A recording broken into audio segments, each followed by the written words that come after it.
Baik, Shalom Bapak Ibu semuanya, jemaat yang dikasihi Tuhan, jemaat GBPS Banyuwangi. Saya senang kita sekali lagi berjumpa melalui ibadah online. Meskipun berjauhan, tapi saya percaya kasih karunia dan penyertaan Tuhan juga dinyatakan dalam hidup Bapak Ibu semuanya di Banyuwangi. Ya,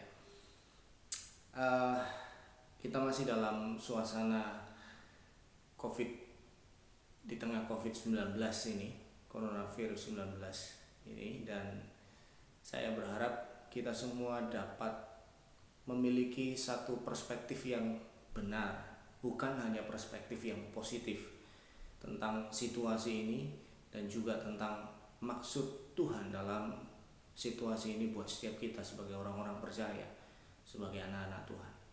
Sebelum saya membagikan firman Tuhan ini, saya ingin kita semua berdoa dan mengharapkan Tuhan untuk menyatakan kehendak dan rencananya dalam hidup kita semua. Bapa di surga, kami menyerahkan waktu ini ke dalam tangan-Mu, sekalipun kami dalam keadaan yang sulit, masa-masa yang sukar ini, namun kami tahu Tuhan punya rencana yang baik, Tuhan punya rencana yang agung bagi kami semua, Tuhan. Dan kami berdoa buat supaya kami dapat melihat kehendak dan rencana-Mu yang baik itu, agar kami boleh menjalani kehidupan kami melewati masa-masa yang sukar ini, bukan hanya kami dan seluruh orang-orang yang kami kasih, Tuhan, orang-orang yang kami kenal boleh mengalami Tuhan, boleh mengalami pertumbuhan iman. Melalui masa-masa yang sukar ini, kami keluar sebagai seorang pemenang bersama dengan Tuhan. Tuhan, terima kasih. Tuhan, terima kasih. Kami bersyukur biarkan anugerah-Mu melalui firman-Mu juga Tuhan memberikan kekuatan buat kami. Di dalam nama Tuhan Yesus. Amin. Baik. Nah, apa yang biasanya kita bicarakan ketika kita mengalami hari yang sulit? Ya, biasanya kita cenderung membicarakan semua hal yang membuat kita stres pada hari itu, betul kan ya? Misalnya bos yang cerewet lah, ya, anak yang nakal gitu ya. Aduh, anakku seharian nakalnya minta ampun. Suami yang mungkin semena-mena gitu ya. Aduh, suamiku ini nggak pernah mau ngerti. Istri yang cerewet mungkin gitu ya. Dan itu kebiasaan kita. Apa yang kita bicarakan, apa yang keluar dari mulut kita ketika kita mengalami hari yang sulit, atau kemudian apa yang kita lakukan ketika masa-masa yang sulit atau tekanan itu begitu datang berulang-ulang dalam hidup kita. Yang kita lakukan biasanya, kita akan cenderung melakukan segala cara yang dapat kita lakukan untuk kita terbebas atau terlepas, atau bahkan dalam tanda kutip lari dari semua tekanan itu. Misalnya kita pergi ya, atau kita misalnya kita menghadapi tekanan oleh bos dalam tempat kerja gitu ya, kita berhenti dari kerja. Kita menghadapi tekanan mungkin di sekolah, kita berhenti sekolah. Ya, kita punya kecenderungan untuk melepaskan diri. Bagaimana caranya yang possible, yang mungkin buat kita untuk kita lepas dari semua itu. Ya, dan kemudian yang terakhir, bagaimana respon atau cara kita berdoa ketika kita ada dalam masa sulit. Biasanya doa-doa kita akan terfokus pada permohonan supaya Tuhan melepaskan kita atau mengangkat kesulitan-kesulitan, masalah-masalah itu dari hidup kita. Itu yang biasanya kita lakukan. Nah, betul ya, dari sini kita belajar respon dalam masa-masa yang sulit, dalam masa-masa yang sukar. Itu seringkali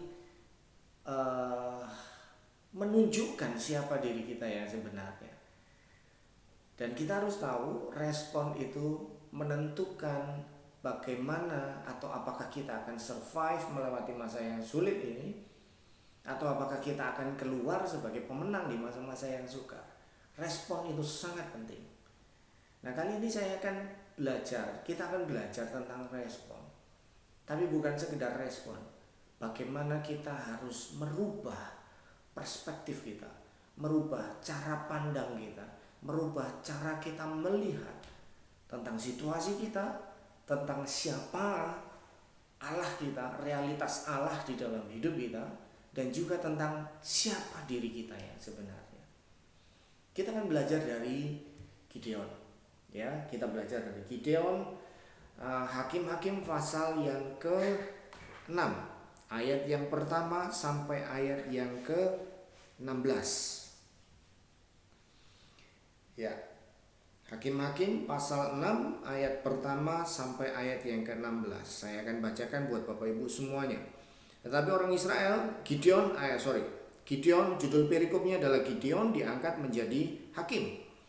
Tetapi orang Israel melakukan apa yang jahat di mata Tuhan. Sebab itu Tuhan menyerahkan mereka ke dalam tangan orang Midian 7 tahun lamanya. Dan selama itu orang Midian berkuasa atas orang Israel. Karena takutnya kepada orang Midian itu, maka orang Israel membuat tempat-tempat perlindungan di pegunungan, yakni gua-gua dan kubu-kubu. Setiap kali orang Israel selesai menabur, datanglah orang Midian, orang Amalek, dan orang-orang dari sebelah timur, lalu maju mendatangi mereka. Berkemahlah orang-orang itu di daerah mereka, dan memusnahkan hasil tanah itu sampai ke dekat Gaza, dan tidak meninggalkan bahan makanan apapun di Israel, juga domba atau lembu atau keledai pun tidak. Sebab orang-orang itu datang maju dengan ternaknya dan kemahnya, dan datangnya itu berbanyak-banyak seperti belalang. Orang-orangnya dan unta-untanya tidak terhitung banyaknya. Sekaliannya datang ke negeri itu untuk memusnahkannya. Sehingga orang Israel menjadi sangat melarat oleh perbuatan orang Midian itu. Lalu berserulah orang Israel kepada Tuhan. Ketika orang Israel berseru kepada Tuhan karena orang Midian itu, maka Tuhan mengutus seorang nabi kepada orang Israel yang berkata kepada mereka, "Beginilah firman Tuhan Allah Israel, Akulah yang menuntun kamu keluar dari Mesir dan yang membawa kamu keluar dari rumah perbudakan. Aku melepaskan kamu dari tangan orang Mesir dan dari tangan semua orang yang menindas kamu. Bahkan aku menghalau mereka dari depanmu, dan dari negeri mereka aku berikan kepadamu. Dan aku telah berfirman kepadamu, Akulah Tuhan Allahmu. Maka janganlah kamu menyembah Allah orang Amori yang negerinya kamu diami ini. Tetapi kamu tidak mendengarkan firmanku itu." Ayat 11. Kemudian datanglah malaikat Tuhan dan duduk di bawah pohon tarbantin di Ofra, kepunyaan Yoas orang Abiezer itu. Sedang Gideon anaknya mengirik gandum dalam tempat pemerasan anggur agar tersembunyi bagi orang Midian. Malaikat Tuhan menempatkan diri kepadanya dan berfirman kepadanya demikian, "Tuhan menyertai engkau, ya pahlawan yang gagah berani." Jawab Gideon kepadanya, Tuanku, jika Tuhan menyertai kami, mengapa semuanya ini menimpa kami? Dan di manakah segala perbuatan-perbuatannya yang ajaib yang diceritakan oleh nenek moyang kami kepada kami?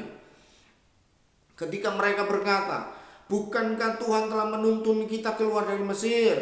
Tetapi sekarang Tuhan membuang kami dan menyerahkan kami ke dalam cengkraman orang Midian." Lalu berpalinglah Tuhan kepadanya dan berfirman, "Pergilah dengan kekuatanmu ini dan selamatkanlah orang Israel dari cengkraman orang Midian. Bukankah aku mengutus engkau?" Tetapi jawabnya kepadanya, Tuhanku, dengan apakah akan kuselamatkan orang Israel? Ketahuilah, kaumku adalah yang paling kecil di antara suku Manasye, dan aku pun seorang yang paling muda di antara kaum keluargaku. Berfirmanlah Tuhan kepadanya, "Tetapi akulah yang menyertai engkau. Sebab itu engkau akan memukul kalah orang Midian itu sampai habis." Bapak Ibu nanti bisa baca sisa dari perikop ini sampai habis, sampai sekitar ayat yang ke-40 untuk mendapatkan gambaran yang utuh tentang apa yang terjadi pada Gideon selanjutnya. Nah, dari sini apa yang sebetulnya kita dapat pelajari dari Gideon ini? Nah, tentang perspektif, tentang arti penting dari perspektif itu dalam hidup kita, khususnya dalam situasi semacam ini. Nah, ayat 11 dan 12 berkata demikian. Kemudian datanglah malaikat Tuhan dan duduk di bawah pohon tarbantin di Ofra, kepunyaan Yoas orang Abieser itu. Sedang Gideon anaknya mengirik gandum dalam tempat pemerasan anggur agar tersembunyi bagi orang Midian. Perhatikan ayat 11. Gideon bersembunyi dari orang-orang Midian. Dia mengirik gandum di tempat pemerasan anggur. Bapak Ibu harus tahu bahwa biasanya tempat pemerasan anggur itu terpisah jaraknya cukup jauh dari tempat atau gudang gandum, ya, di mana orang biasanya mengirik gandum atau mengirik itu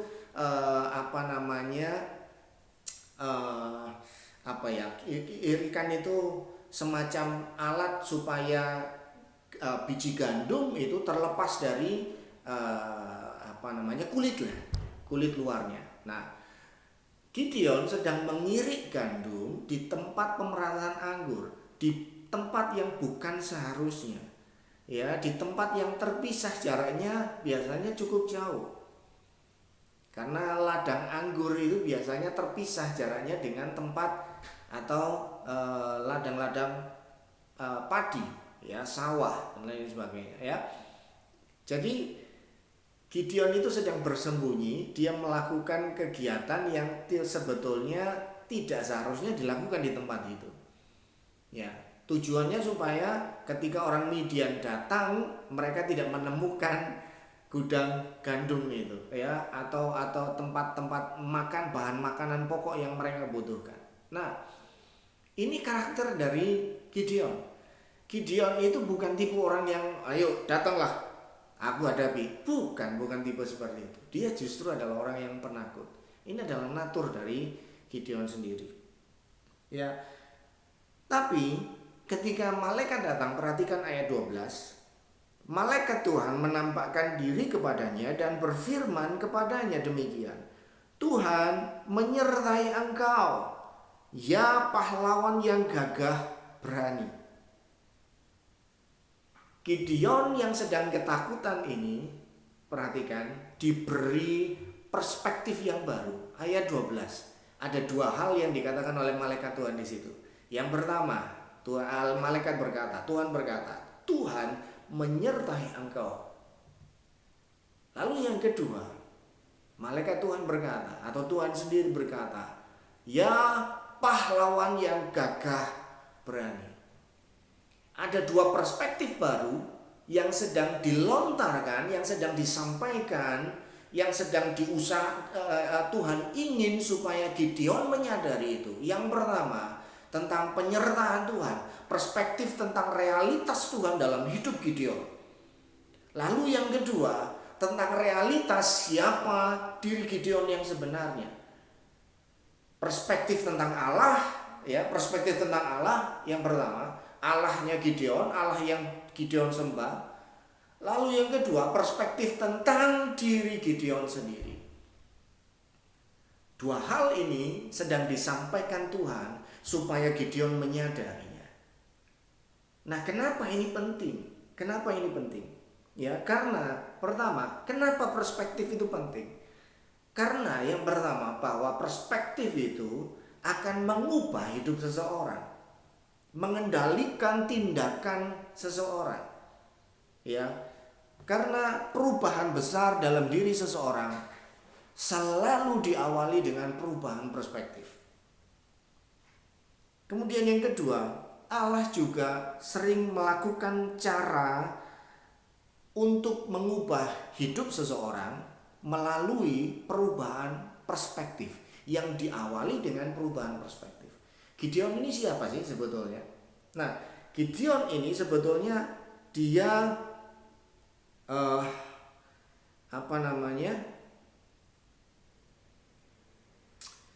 siapa Gideon ini? Gideon ini adalah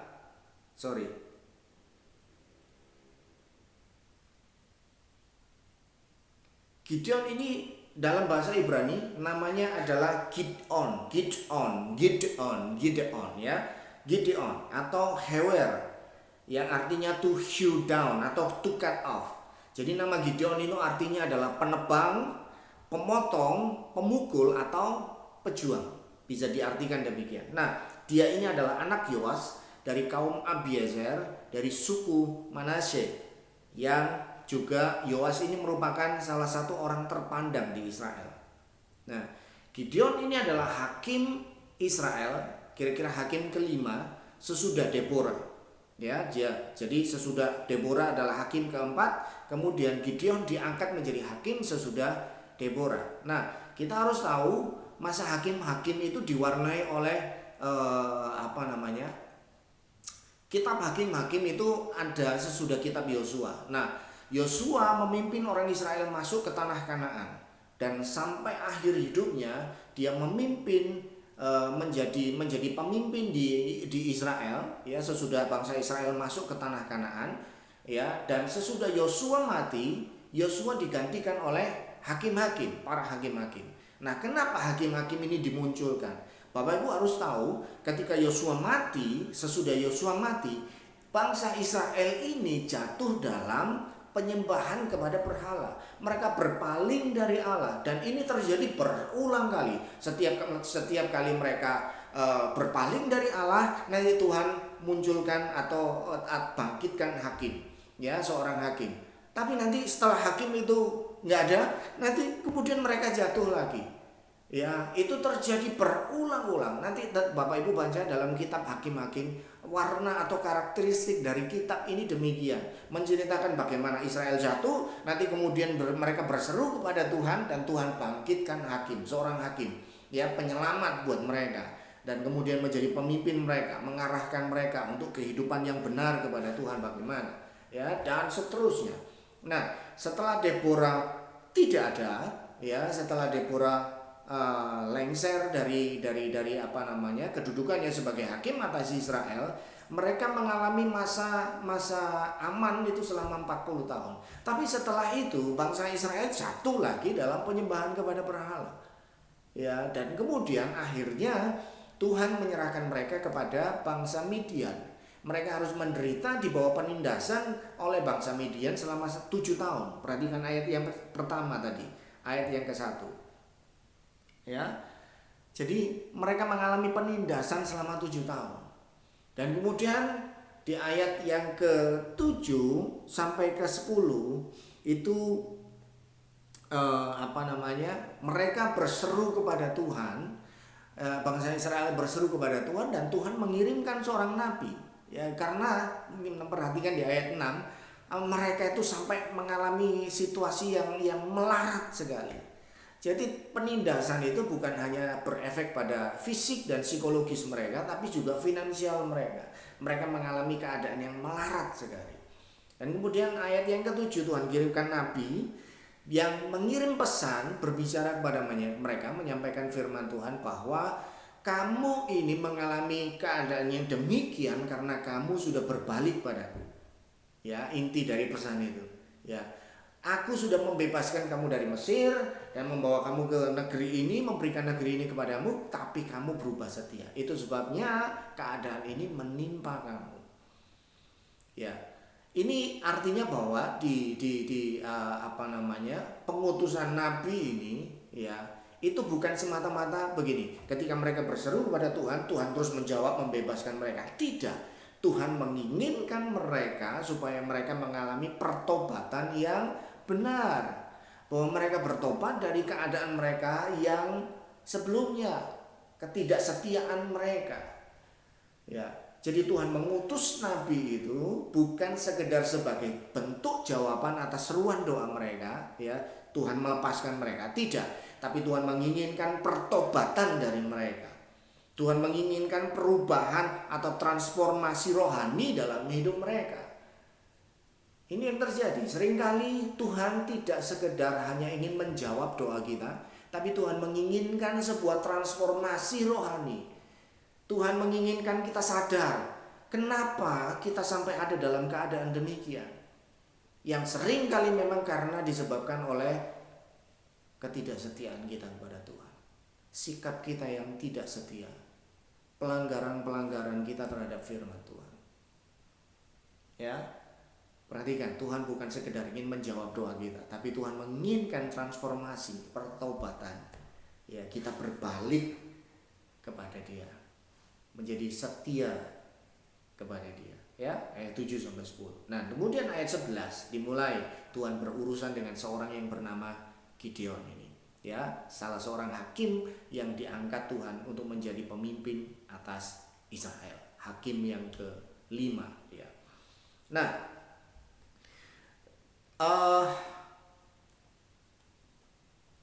ayat yang ke-11, kita kembali ke ayat yang ke-11 dan 12. Ayat 12 berkata, Tuhan memberikan perspektif, Tuhan ingin menyadarkan Gideon tentang siapa Allah, realitas Allah dalam hidup Gideon, dan juga realitas diri Gideon sendiri. Tuhan berkata, Tuhan menyertai engkau Gideon. Tuhan menyertai engkau Gideon. Dan yang kedua, Tuhan berkata, hai engkau, ya engkau pahlawan yang gagah berani. Nah, cara-cara ini sering kali Tuhan lakukan. Tuhan seringkali bukan sekedar ingin menjawab doa-doa, seruan doa-doa seseorang, orang-orang percaya. Tapi Tuhan pada awalnya akan selalu berusaha untuk merubah perspektif seseorang terhadap realitas Tuhan sendiri dan juga realitas siapa diri orang tersebut. Misalnya contoh, kita tahu ada beberapa nama tokoh Alkitab yang dirubah dari nama naturalnya diberikan nama ilahi oleh Tuhan. Misalnya Abraham diberikan nama Abraham yang artinya bapa dari banyak bangsa.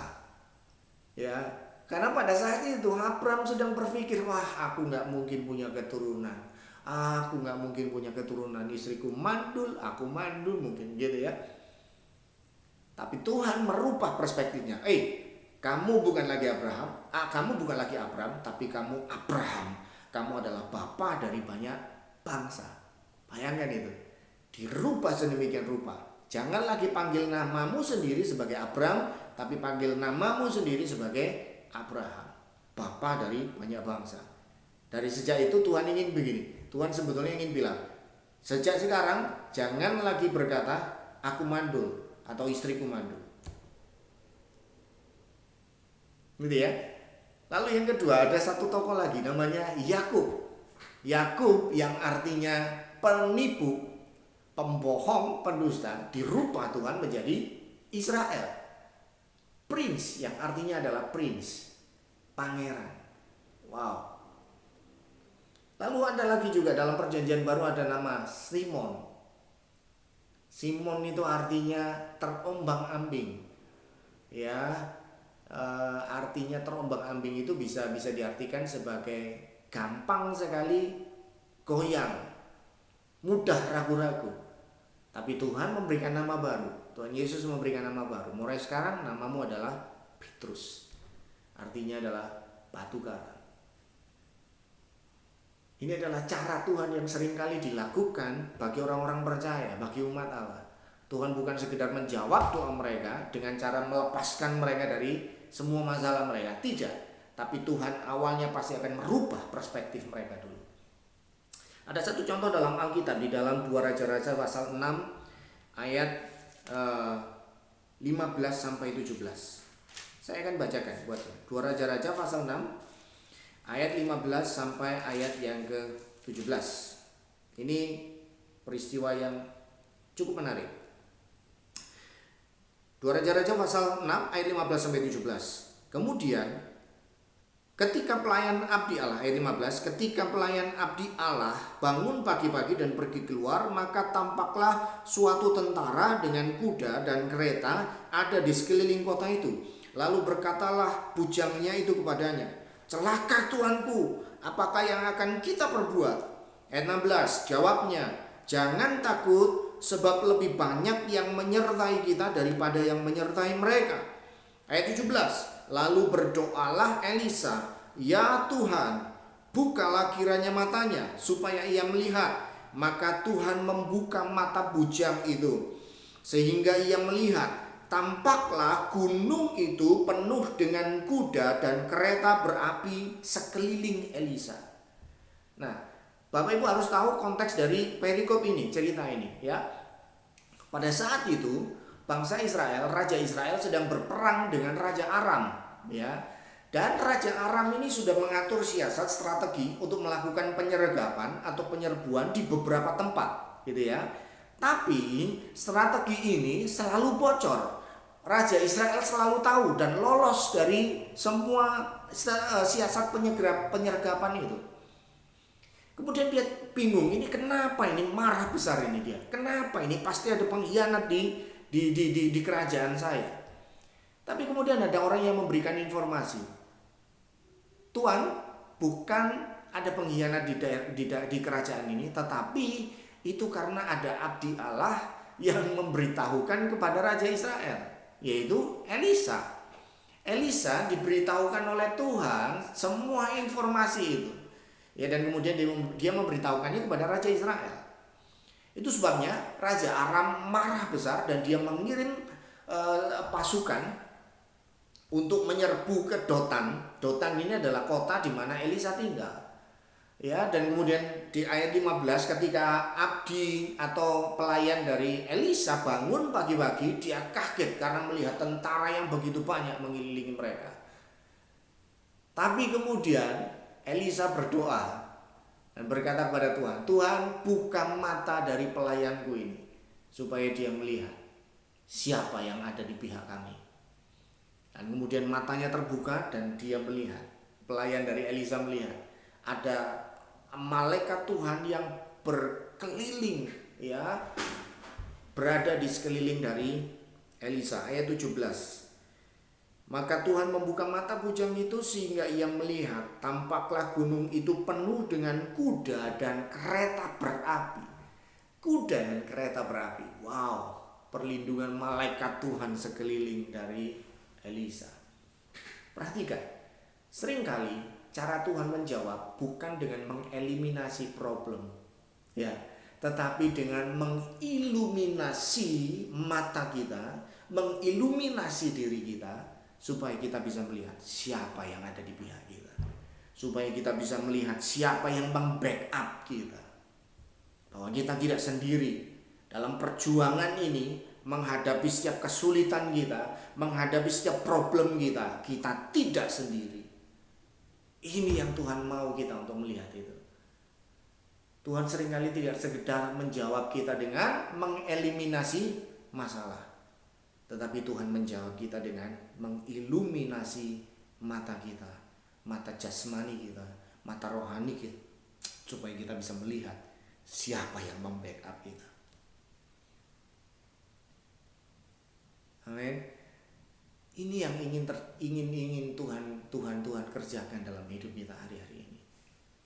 Tuhan bukan hanya sekedar ingin mengeliminasi masalah kita. Kita seringkali kan terfokus dengan permohonan, Tuhan, eliminasi masalah-masalahku. Tuhan, angkat problem-problemku. Tuhan, singkirkan semua kesulitan-kesulitan ini. Tuhan, lepaskan aku dari kesulitan-kesulitan ini. Ya, tapi Tuhan ingin kita sebetulnya berubah dalam hal perspektif, supaya kita bisa melihat bahwa dalam perjuangan kita, sekalipun susah, sekalipun terseok-seok, tapi kita tidak pernah sendiri, karena ada Tuhan di pihak kita. Amin. Dan bahkan kita akan keluar sebagai pemenang pada akhirnya. Ini ya, contoh-contoh sederhana bagaimana Tuhan seringkali menjawab doa-doa kita dengan merubah perspektif kita. Ya. Di sini kita belajar tentang arti penting dari perspektif itu sendiri. Ya. Ayat yang ke-13 kita lanjut. Kita kembali ke Hakim-Hakim pasal 6 tadi. Ayat yang ke-13 dari Hakim-Hakim pasal 6 ini unik. Ayat 13, jawab Gideon kepadanya, "Ah, Tuanku, jika Tuhan menyertai kami, mengapa semuanya ini menimpa kami? Di manakah segala perbuatan-perbuatannya yang ajaib yang diceritakan oleh nenek moyang kami kepada kami? Ketika mereka berkata, bukankah Tuhan telah menuntun kita keluar dari Mesir? Tetapi sekarang Tuhan membuang kami dan menyerahkan kami ke dalam cengkeraman orang Midian. Di ayat 13 ini, Gideon mempertanyakan atau meragukan penyertaan Tuhan. Nanti kalau Bapak Ibu baca kelanjutan dari perikop ini ya, ayat 17 dan seterusnya, Tuhan itu dengan sabar, malaikat Tuhan itu dengan sabar. Ketika Gideon meminta tanda, oke, ya diikuti. Semua apa yang disyaratkan oleh Gideon itu diikuti. Sampai Gideon merasa yakin, oh iya, waduh aku benar-benar celaka. Aku sudah bertemu dengan Tuhan, tapi aku ragu-ragu.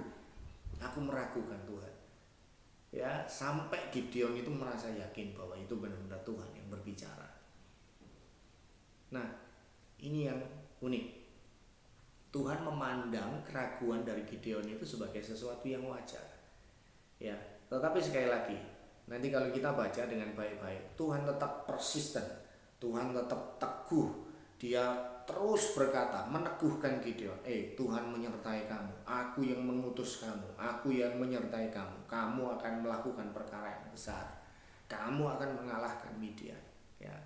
Di ayat 13 ini, Gideon meragukan penyertaan Tuhan. Ya kalau kami disertai Tuhan, kenapa keadaan kami begini? Hal ini wajar karena kita terbiasa menggunakan indera jasmani kita untuk melihat situasi kita.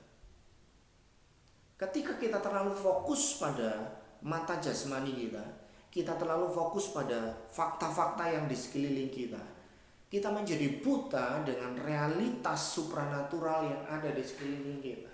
Kita seringkali menjadi buta dengan realitas Allah di dalam hidup kita. Ya, kita harus selalu ingat bahwa Tuhan tidak pernah, sebetulnya sejatinya Tuhan tidak pernah meninggalkan umatnya. Ya, tetapi yang menjadi kenyataan bahwa umat Tuhan yang membelakangi Tuhan sehingga mereka tidak bisa melihat, di mana Tuhan ini? Mereka membelakangi Tuhan sehingga mereka tidak bisa melihat Tuhan lagi. Dan ketika mereka membelakangi Tuhan, dengan terpaksa Tuhan harus membiarkan situasi yang tidak nyaman menyergap mereka. Tujuannya sederhana, supaya mereka berbalik menyadari realitas Tuhan kembali dalam hidup mereka. Ya, Tuhan tidak pernah meninggalkan kita sebagai orang-orang yang percaya. Tuhan tidak pernah meninggalkan kita. Tuhan itu selalu setia. Ya, Tuhan selalu setia. Tapi seringkali justru kita yang meninggalkan Tuhan, kita yang membelakangi Tuhan. Dan itu menyebabkan kita menjadi buta dengan realitas Tuhan itu dalam hidup kita. Kita tidak lagi menyadari ada penyertaan Tuhan dalam hidup kita. Kita menjadi takut dengan situasi. Sama seperti ketika Petrus berjalan di atas air. Ketika dia mulai terfokus pada dirinya sendiri, dia lupa pada siapa yang ada di depannya. Padahal dia bilang, kalau itu Engkau Tuhan, biarkan aku berjalan di atas air. Dan kenyataannya dia berjalan di atas air loh. Dia berjalan di atas air. Dia melangkah di atas mujizat Tuhan. Tapi ketika angin itu dia rasa, dia mulai terfokus pada dirinya. Dan dia lihat situasinya, wah, dia mulai tenggelam. Menyadari realitas Tuhan dalam hidup kita memang akan selalu menjadi tantangan yang gampang-gampang sulit, gitu ya. Kenapa demikian? Karena kita terbiasa menggunakan indera natural kita. Ya, kita terbiasa dengan segala sesuatu yang fakta yang kita lihat dengan mata jasmani kita. Kita kurang menggunakan indera rohani kita, ya, untuk kita kurang melatih indera rohani kita untuk melihat realitas Tuhan dalam hidup kita, melihat fakta-fakta supranatural yang ada di sekeliling kita. Ya, itu sebabnya kita seringkali merasa takut. Dan hal ini juga sama. Gideon juga merasakan itu. Ya. Ayat yang ke-14. Ayat yang ke-14 berkata demikian. Lalu berpalinglah Tuhan kepadanya dan berfirman, pergilah dengan kekuatanmu ini dan selamatkanlah orang Israel dari cengkeraman orang Midian. Bukankah aku mengutus engkau? Di sini ayat 14, Allah itu tidak berubah sedikit pun ya tentang atau dengan usahanya, dengan upayanya untuk menyadarkan Gideon tentang siapa Gideon itu loh. Ya, tentang siapa Gideon, bahwa dia itu kuat, bahwa dia itu perkasa dan dia bisa mengalahkan orang Midian. Dia berkata, pergilah dengan kekuatanmu ini dan selamatkan orang Israel dari cengkeraman orang Midian. Kemudian di sini kita juga belajar bahwa perubahan perspektif itu dapat mendatangkan keberanian dan kekuatan. Ya, di dalam Mazmur 18 ayat yang ke-30. Mazmur 18 ayat yang ke-30. Daud berkata demikian. Mazmur 18 ayat yang ke-30. Karena dengan engkau aku berani menghadapi gerombolan, dan dengan Allahku aku berani melompati tembok. Nah ini loh ya, perspektif. Dengan siapa kita, kalau kita tahu siapa yang membackup kita lihat itu dengan benar, itu akan mendatangkan keberanian dan kekuatan. Ya, ketika Daud menghadapi Goliat, dia berkata, kamu datang dengan Allahmu, tapi aku datang dengan Allah Israel yang hidup. Ya, orang yang kecil melawan raksasa yang sebegitu besarnya, dan dia tidak takut sedikit pun. Perspektif yang benar akan mendatangkan keberanian dan kekuatan kepada kita. Nah, kemudian di sini kita juga belajar bahwa Allah ingin merubah perspektif Gideon untuk melihat keadaan di sekitarnya. Ya, penindasan dan kesulitan yang ada, yang dialami, yang sedang dialami itu sementara dan akan segera berakhir. Solusinya adalah Gideon sendiri. Ya, dan Tuhan sedang berkata, solusi dari penindasan Midian ini adalah kamu, Gideon. Jawaban Tuhan atas penindasan ini adalah kamu, Gideon. Kamu yang akan melepaskan orang Israel. Nah, seringkali kita harus menyadari. Kita harus menyadari bahwa solusi atas pergumulan kita itu adalah kita sendiri, bukan orang lain. Kita seringkali terlalu cepat untuk lari kepada orang lain, ya, mencari pertolongan kepada orang lain, kepada pihak lain, daripada kita mencari pertolongan kepada Tuhan dan menemukan potensi ilahi, potensi Tuhan yang sudah Tuhan taruhkan di dalam diri kita. Sekali lagi, solusi atas problem kita adalah kita sendiri. Seringkali Tuhan ingin berkata begini, solusi atas masalahmu adalah kamu sendiri. Kenapa? Karena Tuhan akan menyertai kamu. Tuhan akan menyertai tangan kita. Tuhan akan menyertai otak dan pikiran kita. Tuhan akan memberikan keberanian kepada kita untuk kita melangkah. Tuhan akan menyertai setiap langkah kita, keputusan kita. Tuhan menyertai tangan kita sehingga apapun yang kita kerjakan bisa berhasil. Seringkali solusi atas problem kita, kesulitan kita adalah kita sendiri. Jangan mudah untuk menyerah. Jangan mudah untuk menyerah. Kita harus menyadari itu. Tuhan seringkali ingin bilang pada kita, solusi atas masalahmu adalah kamu sendiri. Ayo bangkit. Ya, selama kita lemah, selama kita dalam keadaan yang menyedihkan gitu ya, mengasihani diri sendiri, maka kita tidak akan pernah bisa melihat potensi di dalam diri kita. Ya, sebagaimana yang saya ceritakan beberapa minggu yang lalu, ada satu teman yang punya usaha, suaminya punya usaha travel, ya, karena problem ini, masalah COVID ini, wah berantakan. Nggak ada tamu sama sekali, nggak ada income sama sekali. Tapi istrinya itu karena dia suka masak kue, bikin kue. Kemudian mereka sebelum itu memang hanya melayani pesanan orang teman-teman saja gitu loh.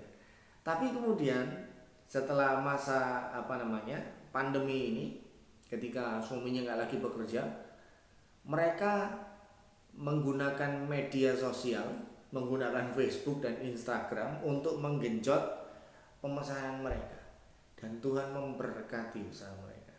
Ya, beberapa hari yang lalu kami ketemu di salah satu supermarket, suaminya, dan dia berkata, ngapain kamu di sini? Lagi nganter pesanan kue.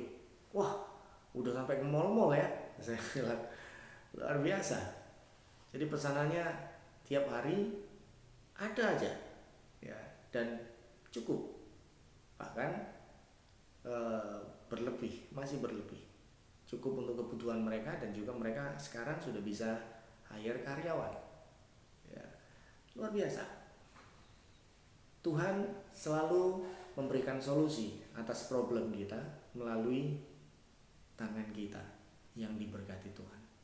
Ya, seringkali caranya demikian, bukan melalui orang lain. Ya, sehingga kita jadi pribadi yang selalu mengandalkan orang lain. Tidak. Tuhan ingin berkata, solusi atas problemmu adalah kamu sendiri. Ya, ayat 15 sekarang, ayat 15. Ayat 15. Tetapi jawabnya kepadanya, Tuhanku, dengan apakah akan kuselamatkan orang Israel?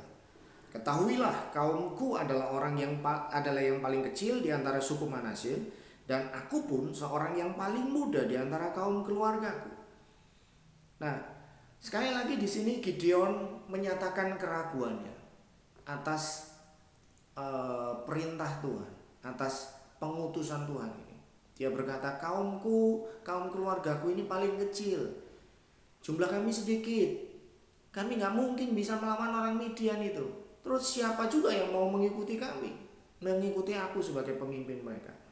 Ya, nah kita harus tahu keadaan ini membuat Gideon menjadi pribadi yang mudah menyerah seperti ini. Ya, kita harus tahu begini, menyadari kalau orang dalam seseorang dalam keadaan kesulitan, mungkin tahun-tahun awal imannya masih kuat. Tapi bayangkan, dari ayat 1, ayat pertama dari perikop ini kita belajar penindasan Midian itu sudah berlangsung selama 7 tahun. 7 tahun. Nah, kita menyadari kalau orang mungkin mengalami masalah 1 bulan, imannya masih kuat. 2 bulan masih kuat. Setahun udah mulai, kenapa ini Tuhan kok gak jawab-jawab ya? Sudah semua barang udah dijual misalnya gitu. Aku sudah habis semuanya. Tapi kenapa Tuhan ini kok gak jawab-jawab ya? Atau mungkin lagi sakit ya, kenapa Tuhan kok gak sembuhkan? 1 tahun, 2 tahun, 3 tahun, 7 tahun. Kalau sudah begitu, biasanya orang seperti ini akan ya udahlah, pasrah aja lah, terima, mati ya matilah, habis ya habis lah, gitu loh. Ini sama yang terjadi dengan Gideon. Nah, keraguan ini muncul karena Gideon sudah mulai menyerah dengan semua upayanya untuk mencari Tuhan, mendapatkan jawaban dari Tuhan. Nggak mungkin.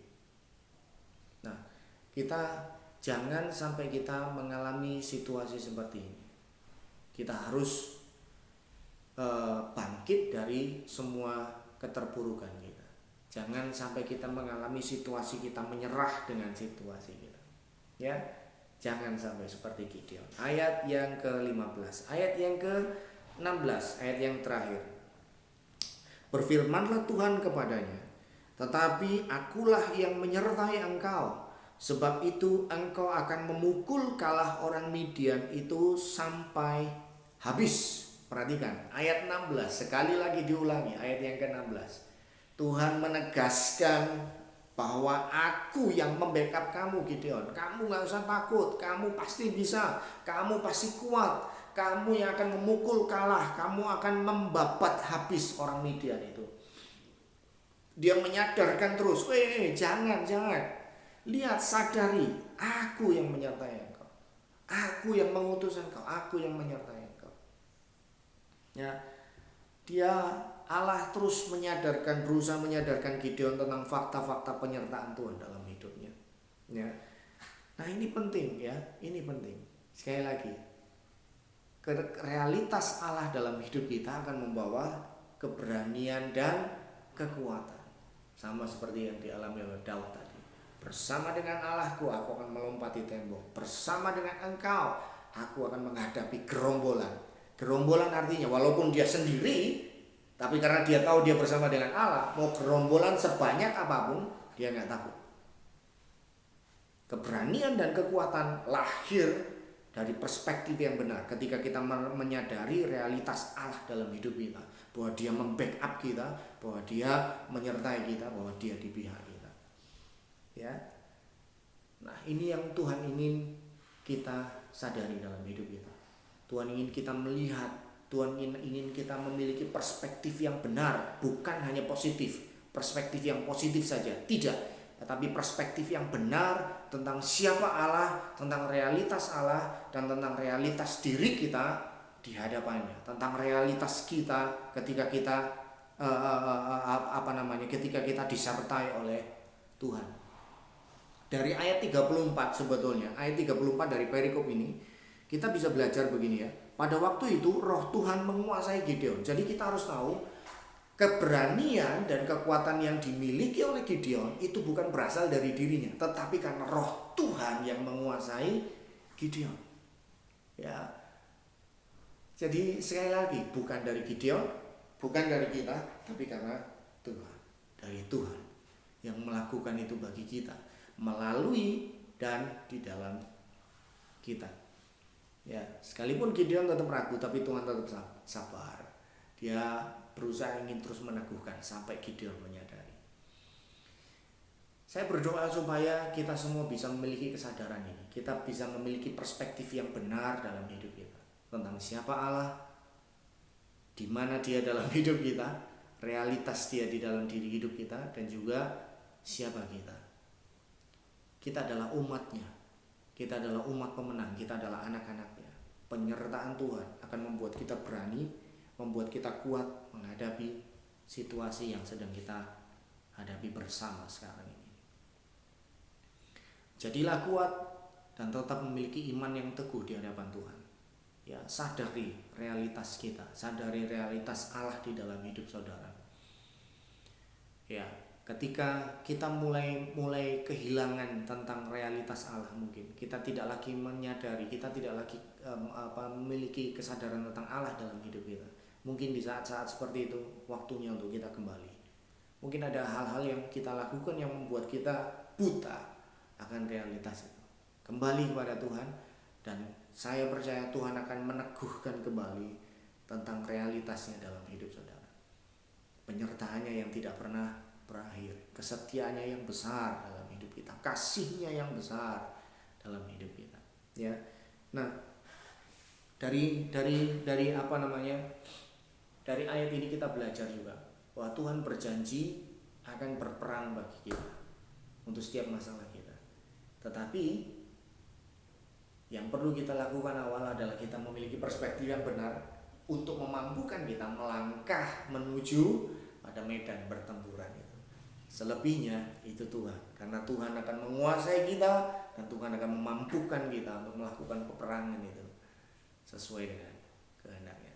Saya berdoa supaya kita memiliki perspektif yang benar. Semua perspektif yang salah itu dirubah sedemikian rupa. Roma 12 ayat 2 berkata, Janganlah kamu menjadi serupa dengan dunia ini, tetapi berubahlah oleh pembaruan budimu. Jadi perubahan perspektif, perubahan cara pandang itu penting sekali. Bagaimana kita tidak menjadi serupa dengan dunia ini diawali oleh perubahan perspektif. Bagaimana untuk kita bisa menang menghadapi situasi yang sedang kita hadapi? Perubahan perspektif. Semua harus diawali oleh perubahan perspektif. Saya berdoa supaya Tuhan membukakan mata rohani kita semua untuk kita bisa memiliki perspektif yang benar di dalam hidup kita. Tuhan Yesus memberkati. Selamat hari Minggu dan selamat bergumul untuk mendapatkan perspektif yang benar di dalam Tuhan. Haleluya. Terima kasih. Amin.